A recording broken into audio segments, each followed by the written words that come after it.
The high desert wind carried the scent of blood and burnt powder long before Daniel Reed saw the wagon. It was a dry, scouring wind, the kind that came down from the Sangre de Cristo Mountains in late October, promising a hard winter. He rode his horse, a solid buckskin gelding named Sully, with the easy posture of a man who spent more time in the saddle than on his own 2 feet. He was not looking for trouble, he was checking his trap lines. But trouble was the primary crop of New Mexico territory. He found the wreck in a shallow arroyo, 10 miles shy of the Santa Fe Trail. It was a missionary wagon, or had been. One wheel was splintered, the canvas cover was scorched and flapping, and the mules were dead in their traces, throats cut. 2 men lay nearby, black-frocked and pale, their eyes wide with the surprise of meeting their maker so violently. Bandits. Apaches would have taken the mules. Daniel dismounted, rifle in hand, his gaze sweeping the rocks. Nothing moved. The raid was over, hours old. The bandits had been thorough, splitting open sacks of flour and beans, taking whatever ammunition and whiskey they could find. He nudged a body with his boot. The preacher. He'd seen him in town once, shouting about damnation and the heathen soul. A sound, small and thin, cut through the wind. A scraping, like iron on stone. He moved toward the back of the wagon, his steps quiet, and he saw her. She was chained to the rear axle. The chain was heavy, meant for livestock, and the iron cuff around her ankle was raw and bloody. She was Apache, young, maybe 18 or 19 years old. She wore the ragged remnants of a calico dress, but it was stiff with dried blood from a gash on her forehead. She was barely conscious, her black hair matted with dirt, her lips cracked and white. When she saw his shadow fall over her, she flinched, a low sound of pure terror rattling in her chest. She tried to scramble backward, but the chain snapped her short, digging into her flesh. Daniel stopped. He lowered the rifle. He saw the marks on her, the old bruises on her arms, the fresh terror in her eyes. The preacher had not been saving her soul. He had been using her, or selling her. The bandits had either missed her or simply left her to die. He holstered the rifle and moved slowly, holding his hands up, palms out. "Easy," he said. His voice was rough from disuse. I won't hurt you." She stared at him, her eyes bottomless, taking in his worn Union coat, the beard shadowing his jaw, the sadness he carried like a second skin. He went to his saddlebag and pulled out his canteen in a heavy file. He offered the water first. She watched the canteen, her gaze fixed on the movement of his throat as he swallowed to show her it was safe. He set it on the ground, just within her reach, and stepped back. Her hand trembled as she reached for it. She drank, spilling half of it, her body shaking with the effort. When it was empty, she let it fall. Daniel knelt by the chain. "This will make noise," he said, mostly to himself. He set the file to the iron link. Every rasp of the metal made her jump. It took him near 20 minutes, the sun beating on his back, the file hot in his hands. He worked steadily, his knuckles scraping against the wagon bed, until the link finally gave way with a sharp snap. The chain fell away. She did not move. She just stared at the broken link, then at him, as if she could not understand the concept of being free from it. "Can you stand?" he asked. She said nothing. He wasn't even sure if she understood the words. He reached for her, and she recoiled, pulling her knees to her chest. "All right," he said, sighing. "All right, I'm not them." He stood up and turned his back to her, a deliberate show of non-aggression. He walked to his horse, rummaged in his bedroll, and came back with a strip of jerky and an old wool blanket. He set them down near her, well out of his own reach. He waited. He sat on a rock 20 feet away and watched the sun creep toward the western mesas. It was a long time before she moved. First, she ate the jerky, tearing at it like a starved wolf.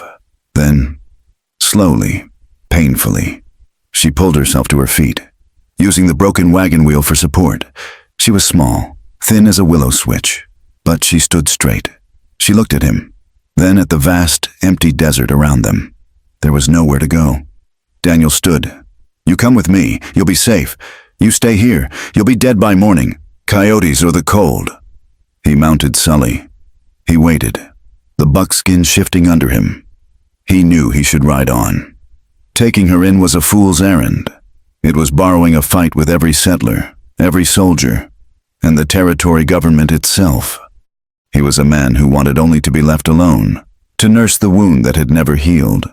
He looked at her again, at the high cheekbones and the dark, almond-shaped eyes. And he was not in the arroyo anymore. He was 5 years gone, in a small cabin near Taos, watching his wife, Elara, her hand gripping his, her face pale with sweat. She had been mixed blood, Comanche and Irish, a woman who understood both the prairie and the parlor. He had loved her with a force that terrified him. He had lost her in that cabin, lost her and the child she was birthing, their daughter, who had taken one breath and then fallen silent. The Apache girl in the dirt had Elara's eyes, not the color, but the same look of a soul caught between two worlds, belonging to neither. He was not a hero. He was not a good man. Not anymore. He was just a man haunted. He could not save Elara, but he could not ride away from her ghost. "Come on," he said, his voice softer. He held out his hand. She watched him for another full minute. Then, with halting, painful steps, her bare feet bleeding on the stones, she walked to him. She did not take his hand. She just stood beside the horse, waiting. Daniel leaned down, hooked an arm around her waist, and lifted her. She weighed almost nothing. He settled her in front of him on the saddle, her back pressed against his chest. She was rigid, a block of ice, trembling so hard he could feel it in his own bones. He wrapped the old blanket around her, tucked it tight, and turned Sully's head toward the mountains. "You're safe," he whispered to the wind, or perhaps to himself. "It's all right." She did not make a sound the entire ride home. His homestead was high up, nestled in a small valley where the pinon pines gave way to aspen and spruce. It was isolated, a full day's ride from Santa Fe, and that was how he liked it. The cabin was sturdy, built of timber he had cut and hewn himself, with a stone chimney and a deep porch. A small barn and a fenced-in corral stood nearby. It was a lonely place, a place to forget the world. He slid off the horse and reached up for her. She let him take her, her body pliant and cold. He carried her inside and set her down on the single chair by the cold hearth. The cabin was one room, a cot, a table, 2 chairs, a dry sink, and shelves of tins and books. The air was stale, smelling of old smoke and male solitude. The girl's eyes darted everywhere. She looked at the locked rifle rack, the empty cot, the way the door bolted from the inside. She was a captive animal, measuring the dimensions of a new cage. "My name is Daniel," he said, striking a match and lighting the kindling in the fireplace. "Daniel Reed." She said nothing. She watched the flames catch. "I need to clean that cut," he said. He went to the sink, poured water from the basin into a small pot, and set it on the hook over the fire to warm. He pulled a tin from a shelf, salve. When he approached her with the wet cloth, she flinched and raised her hands to protect her face. "Easy, now," he said, his voice low and steady. "Just water, just cleaning the dirt." He moved slowly. He dabbed at the blood on her forehead.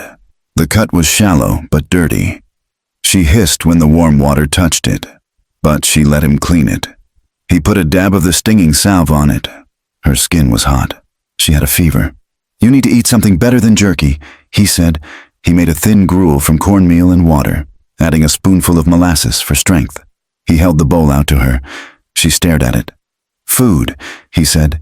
"Eat." She took the bowl and ate, her eyes never leaving him. When she was done, she set the bowl on the floor. Night was falling. The wind howled outside, a high, lonely sound. The cabin was warming up, but the girl, Tyan, though he did not know her name, was still shaking. "You can have the cot," he said, pointing to it. "It's warm. I'll take the floor." She looked at the cot, a simple frame with a straw-stuffed mattress and several thick wool blankets. She looked at him. Then she shook her head, a short, sharp negative. "It's safe," he said. "I won't. I sleep on the floor." She stood up, walked to the door, and unbolted it.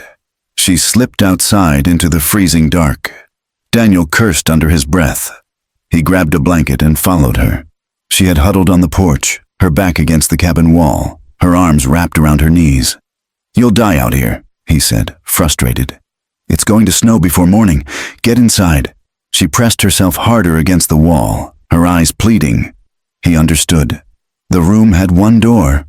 He was a man. She had been in locked rooms with men before. He threw the blanket over her. "Stubborn," he muttered. He went back inside, leaving the door cracked open, and sat in the chair, watching the fire. He did not sleep. He heard her coughing around midnight. Just before dawn, when the frost was a thick white pelt on the ground, he went out. She was asleep, but it was a bad sleep. Her breathing was shallow, and her skin was icy. He scooped her up. She was too weak to fight. He carried her inside, laid her on the cot, and piled every blanket he owned on top of her. He built the fire up until it was roaring, and he sat beside her, bathing her face with a cool cloth as the fever took hold. She was sick for 4 days. She woke in terror, shouting in a language he didn't know. Fighting shadows, he held her down gently, forcing water and thin broth between her lips. He did not sleep, except in the chair for an hour at a time. He talked to her, the sound of his voice seeming to soothe the panic. He told her about the homestead, about his horse, about the way the weather turned. He did not talk about Alara. On the 5th day, the fever broke. He woke to find her watching him. Her eyes were clear, the terror replaced by a deep, bottomless caution. She was still wary of the cabin, so he found a compromise. The back porch was deep, used for storing wood and tools. He spent 3 days enclosing it. He sawed timber, nailed planks, and sealed the cracks with mud and straw. He built a small, crude fireplace of river stone and clay, venting it with a pipe through the roof. He moved the cot into the new room. It was small, barely big enough to stand in, but it was hers. It had its own door to the outside and a latch on the inside. When he was done, he showed it to her. He pointed to the latch. "Yours," he said. "You lock it." She touched the wooden latch. She looked at him, her expression unreadable. That night, she slept in the little room, and he heard the sound of the latch sliding into place. He began to gain her trust, not with words, but with routine. He left a plate of food on the porch rail 3 times a day. He'd knock, then walk away, letting her eat in private. He left small things where she would find them. One day, it was a bar of soap. Another, a comb. He'd seen her trying to untangle her hair with her fingers, a hopeless task. He left the comb on the wood pile. The next day, it was gone. He bought a warm wool shawl in town, a deep red color, and left it folded on her chair. That evening, he saw her sitting by her small fire, the shawl wrapped tightly around her shoulders. He gave her space. He never approached her new room without knocking. He never looked at her for too long. He treated her not as a woman, or an Apache, or a captive, but as a wary animal he was trying not to spook.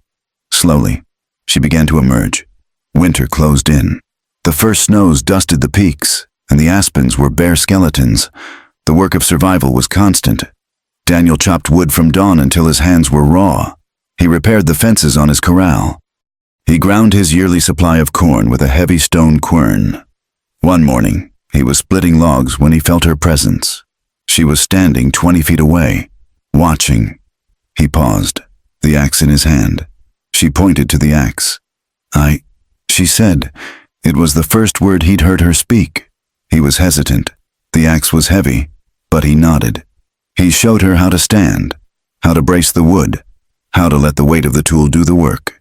She was clumsy at first, the blows glancing off, but she was determined. She worked until she was breathing hard, her small frame straining. He did not interfere. He just watched. The next day, she was there again. She picked up the smaller axe and began splitting kindling. She began to mimic all his chores. He would mend a section of fence, and she would be there, holding the post steady while he tamped the earth. He would grind corn, and she would take a turn, her body moving with a steady, grinding rhythm. She was quiet, always quiet, but her intensity was unnerving.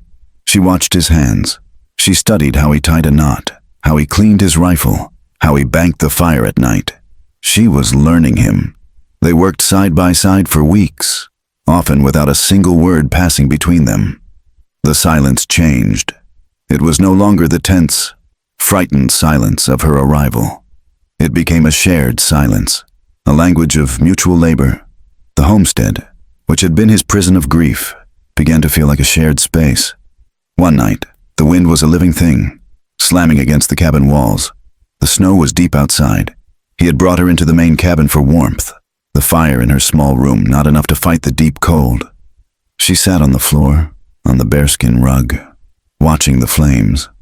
He sat in his chair, mending a bridle, his hands stiff. He had a scar on the back of his right hand, a puckered white mark where a hot iron had branded him during the war. He rubbed it, a nervous habit. She moved, crawling silently over the rug. She stopped beside his chair. He tensed, but did not pull away. She reached out, her fingers light as a moth's wing. She traced the scar on his hand.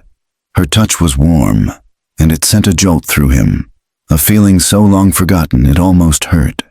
He had not been touched with tenderness in 5 years. He looked down at her. She was staring at his hand, her expression one of simple, unfiltered curiosity. Her English was still broken, learned from listening to him mutter to his horse and to himself, but her words, when they came, were clear. She looked up, her dark eyes meeting his. "Why?" she asked, her voice soft. "Does your heart sleep alone?" Daniel froze. The question was a perfectly aimed arrow, slipping past all his defenses. It was too intimate, too true. He had no answer for her, none that would not break him open. He saw Elara's face in the fire, felt the phantom weight of a swaddled infant in his arms. He gently pulled his hand from her grasp. He stood up, his movement stiff. He turned from her, busying himself with the fire, poking at logs that did not need poking. "It's late," he said, his voice thick. "You should sleep." She watched him for a moment longer, then rose and slipped back into her own room. He heard the soft slide of the latch. Daniel did not go to bed. He stood by the cold window, staring out at the white, empty darkness. He had not cried in 5 years, not since the day he buried his wife and child. He did not cry now. He just felt the great, cold weight of his solitude, a weight that, for one brief moment, another person had offered to share. That night, when he finally fell onto his cot, he dreamed. He dreamed of holding someone, of the warmth of a body pressed against his, of the scent of wood smoke and pine, and the simple, uncomplicated peace of not being alone. He woke before dawn, the ache in his chest sharper than any winter cold. Winter's grip on the high desert did not break, but it loosened. The sun, which for months had been a pale, distant coin, began to carry a fragile warmth. Snowmelt trickled from the roof and the ground, frozen iron hard for 100 days, softened to a thick, cold mud. The weight of the snows had damaged the cabin. A section of the south roof, over the main room, had sagged. Daniel knew it was a support beam, cracked under the load. It was a clear, cold afternoon when he finally set to fixing it. He'd brought the new timber inside, braced the ceiling, and begun the hard work of chiseling out the old, damaged wood. It was heavy, hot labor. The cabin, with the fire banked low, became stuffy. First, he shed his heavy wool coat. An hour later, his flannel shirt was dark with sweat and sticking to his back. He grunted, pulling the shirt over his head and tossing it onto his chair. The cold air hit his skin, and it was a relief. He went back to work, his back to the room, his arms raised as he worked the chisel and mallet, the muscles in his shoulders and back bunched and released, the product of years of solitude and hard, physical survival. He was so focused on the task, on the precise angle of the cut, that he did not hear her enter. He only knew she was there when she spoke, her voice quiet but so close it made him jolt, nearly dropping the heavy mallet. Your skin is not like mine." He turned, balancing precariously on the stool. Tyan stood just behind him, her head tilted, her gaze intense and unnervingly analytical. She was not looking at his face. She was staring at his chest. Daniel felt a hot flush crawl up his neck. He was not a modest man, but this was different. Her stare was not shy, nor was it flirtatious. It was the look of a student examining a new and complicated subject. "It's just work. It's hot," he stammered, reaching for the shirt. She held up a hand, a small, sharp gesture that stopped him. "No, I see." She took a step closer. He was trapped on the stool, the beam above him, her scrutiny upon him.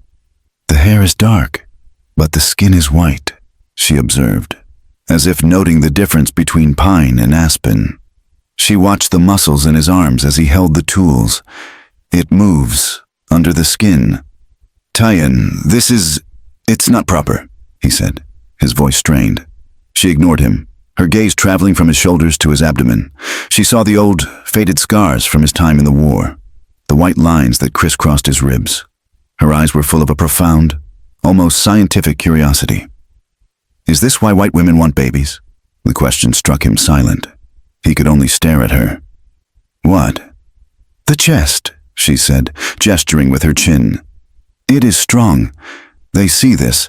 They want a child from a strong man. To be safe.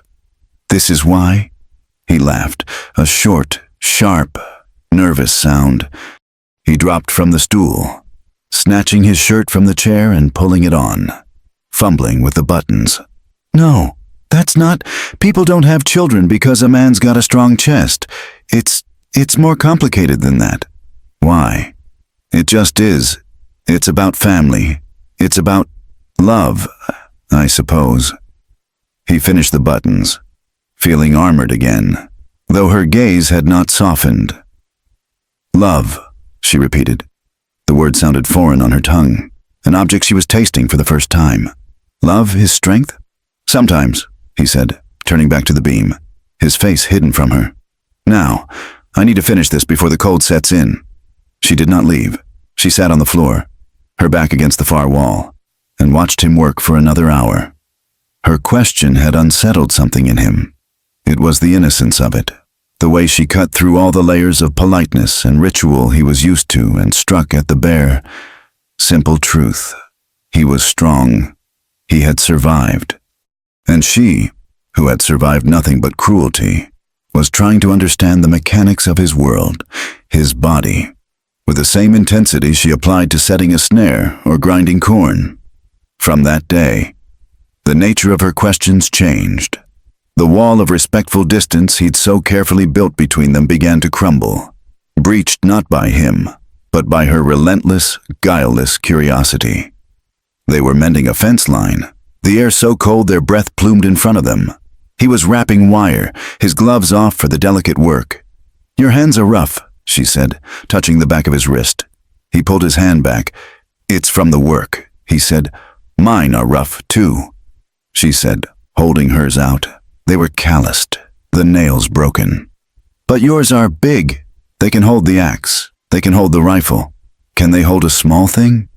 A bird?" "I suppose so. Tyan, we have work to do." Another time, they were eating their supper, the silence broken only by the crackle of the fire. "Why do you not sing?" she asked. He looked up from his plate of beans. "I'm not a singer. The men in my tribe, they sing when they are proud, when they are sad. Your heart is sad, but you do not sing." "I've got nothing to sing about," he said curtly. "You have this house. You have the horse. You have me." The last three words hung in the air. He had no answer for them. The tension in the small cabin grew thick. It was a living thing, an unspoken awareness that filled the space between them. He felt her eyes on him when he thought she wasn't looking. He was intensely aware of her smell, a clean scent of wood smoke and the wild sage she sometimes crushed in her hands.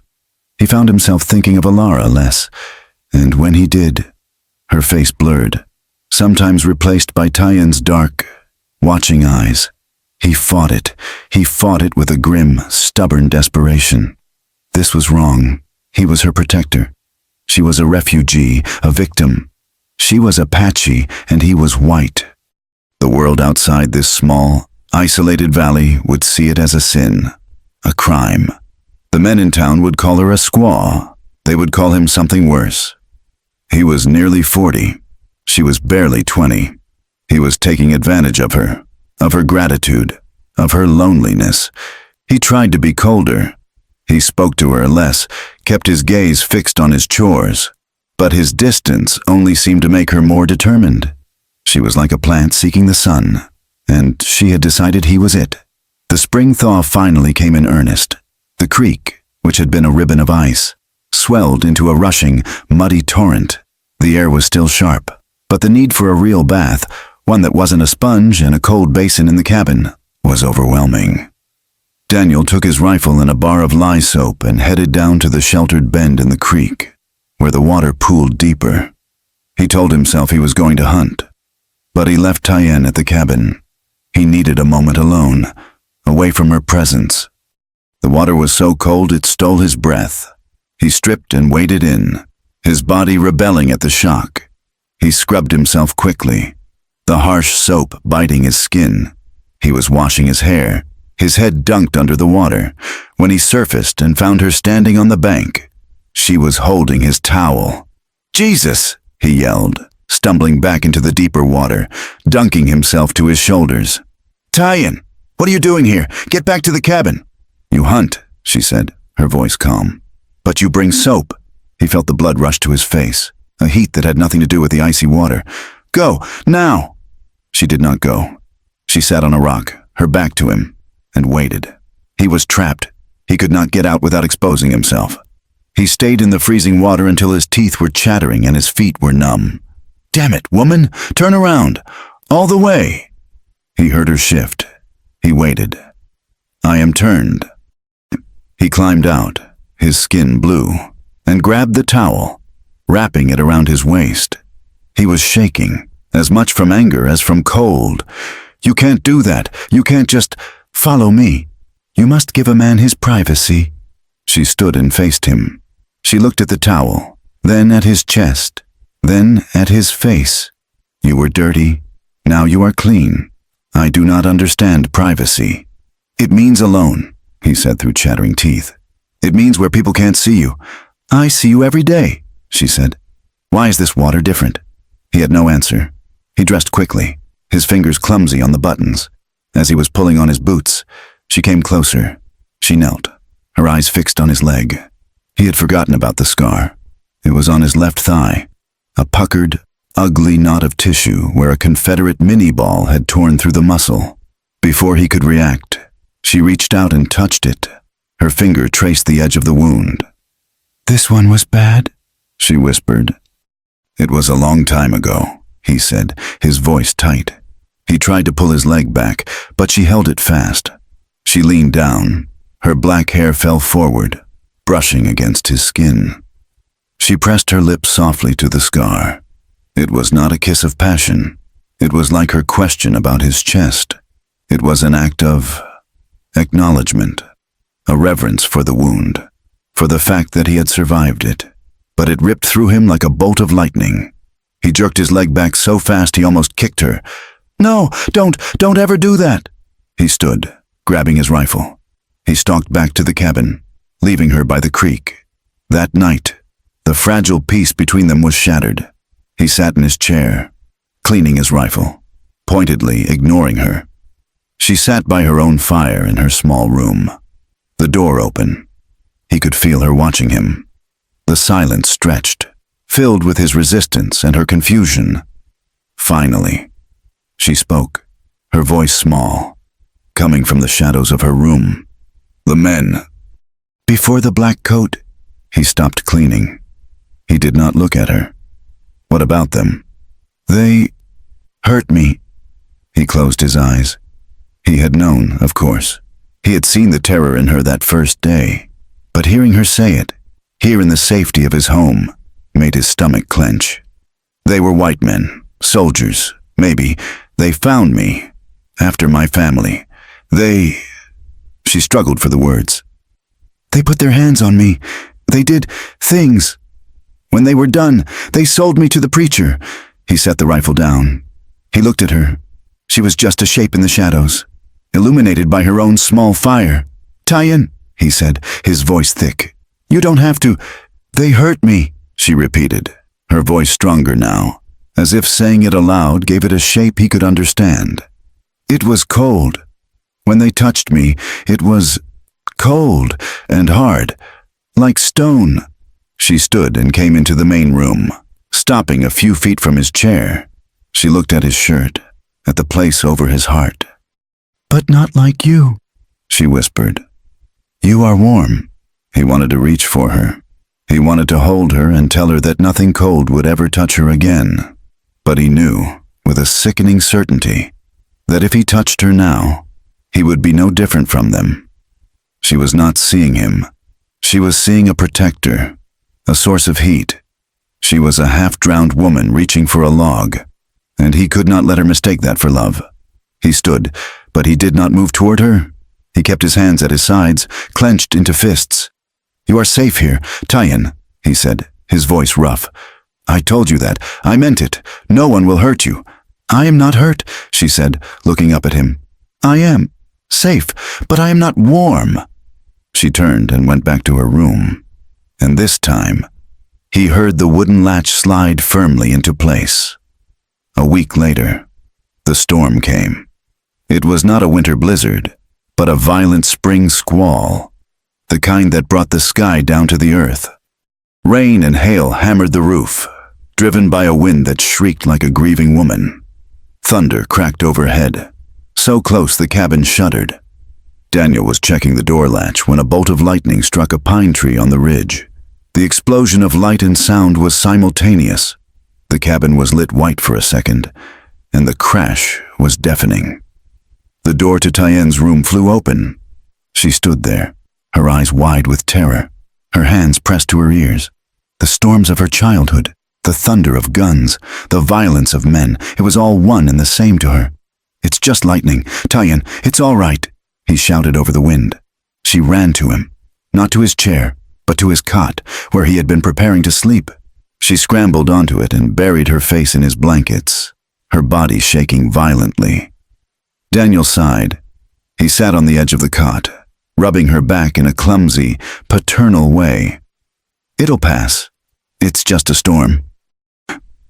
"Hold me," she whimpered, her voice muffled by the wool.